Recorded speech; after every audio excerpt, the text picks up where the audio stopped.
Hi! இன்னைக்கு வந்து நான் ஃபேஸ் பேக் போடுறதுக்கு பைத்த மாவு தான் எடுத்திருக்கேன். அதோட வந்து தயிரையும் எடுத்திருக்கேன். இது 2த்தையும் நல்லா மிக்ஸ் பண்ணி ஃபேஸில் போட்டா, ஃபேஸ் வந்து நல்லா பிரைட் ஆகும். நான் வந்து 3 வீக்ஸாக போட்டுட்டு வரேன். எனக்கு வந்து ஃபேஸில் நல்லா டிஃப்ரென்ஸ் தெரியுது. ஆயில் வந்து கண்ட்ரோல் பண்ணும்.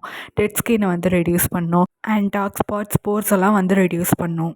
இது எல்லா ஸ்கின் டைப் இருக்கிறவங்களும் போடலாம். நம்மளோட பிக்மெண்டேஷனை வந்து எடுத்துரும். நம்மளுக்கு ஹேர்ஸ் அண்ட் பிம்பிள்ஸ் இருந்தாலும் வந்து ரெடியூஸ் பண்ணி கொடுத்துரும். அண்ட் வந்து நம்மளுக்கு ரிங்கிள்ஸ் அந்த லைன்ஸ்லாம் இருக்குல்ல, அதையும் வந்து ரெடியூஸ் பண்ணி கொடுத்துரும். இது கிளென்சிங்காகவும் வந்து நம்ம ஃபேஸுக்கு ட்ரை பண்ணலாம். உங்களுக்கு கர்ட் வேணாம் அப்படின்னா, நீங்கள் மில்க் கூட வந்து இதோட சேர்த்து நீங்கள் ஃபேஸில் வந்து அப்ளை பண்ணிக்கலாம். இப்போ நான் கையில் வந்து அப்ளை பண்ணிக்கிறேன். நல்லா வந்து மசாஜ் பண்ணிவிட்டு ஒரு 5 to 15 மினிட்ஸ் கழித்து என்னோட வந்து கை எப்படி கலராக இருக்குன்னு பாருங்கள். இந்த கையில் தான் நான் வந்து தேய்ச்சேன். 2த்துக்கும் வந்து டிஃப்ரென்ஸ் தெரியுது. நல்லா வந்து ஒரு பிரைட்னஸ் வந்து கொடுக்குது பாருங்கள். ஆஃப்டர் வாஷ்க்கு அப்புறம் என்னோடய ஃபேஸ் வந்து இப்படி தான் இருந்துச்சு. நல்லா பிரைட்டாக இருந்துச்சு. நான் டெய்லியுமே ட்ரை பண்ணுறேன். நீங்களும் ட்ரை பண்ணுங்கள்.